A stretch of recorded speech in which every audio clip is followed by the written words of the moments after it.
When we talk about education in the province of Ontario, there is a lot of innovation happening, including a Bloorview School Authority in Toronto. We spoke to them about the programming they provide for students with disabilities and how they manage during the COVID-19 pandemic. Check it out.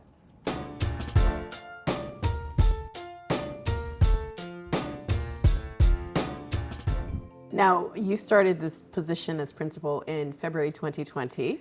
That is correct. And then the world changed so much. We've been hearing a lot of challenges in other school boards. What's the situation been like for you here? Like everywhere, it was very challenging at the beginning. When that very first wave hit and schools were shut down over March break, we also shut down. Fortunately, the government allowed schools with children with special education needs to reopen. So since September, we have been open almost entirely in person, which has been fabulous for our students. We've been hearing also about our learning gap coming out of the pandemic. We are still moving through the pandemic. How has that impacted the students here? I think for students here, when they couldn't be in person, the biggest gap is really the loss of their therapy. Many of our students have communication devices. You just can't replicate. I honestly believe for any child you can't replicate in-person learning, but in particular for students with disabilities, the ability to be on site and have people who are kind of aware of how to use your communication devices, who can give you the therapies you need is of utmost importance.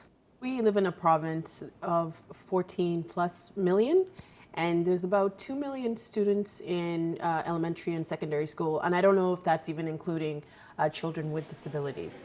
And there's only 6 schools based like this. Do you think that's enough?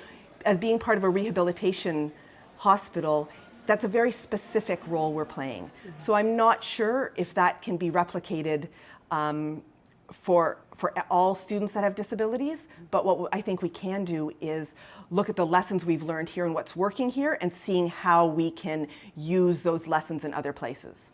And one resource that we have that's really, really new and recent is Project Inclusion. Tell me about Project Inclusion. So we noticed that there was this gap, and Holland Bloorview Kids Rehabilitation Hospital, they kind of led the way, and then in partnership with Bloorview School Authority and many of our educators, began a process of creating a fabulous resource that is now free and accessible to educators all over the province. I think there's over 300 voices. If an educator wants to know how we might include a child in a school dance, for an example, you can look at that and you can hear from a parent who can tell you what worked for their child. You can hear the voices of all of the different people and giving their true experience, and that's who we need to hear from. Why do you think it's important to have that conversation around inclusion? It makes our whole society richer.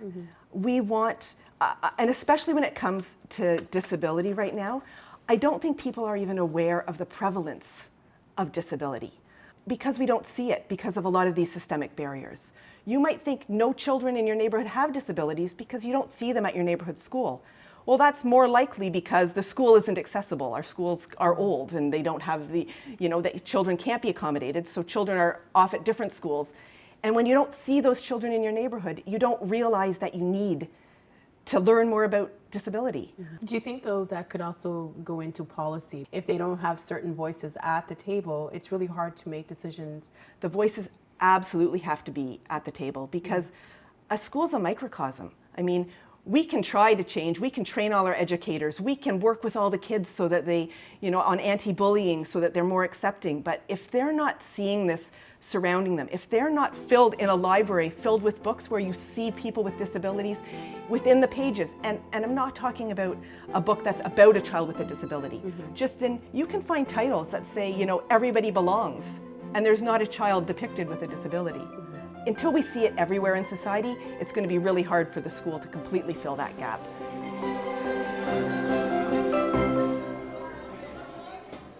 That chat was part of The Thread hosted by me. And if you want to see more videos, you can look here and here. Subscribe to our channel or follow us on Instagram at TVO The Thread. See you next time.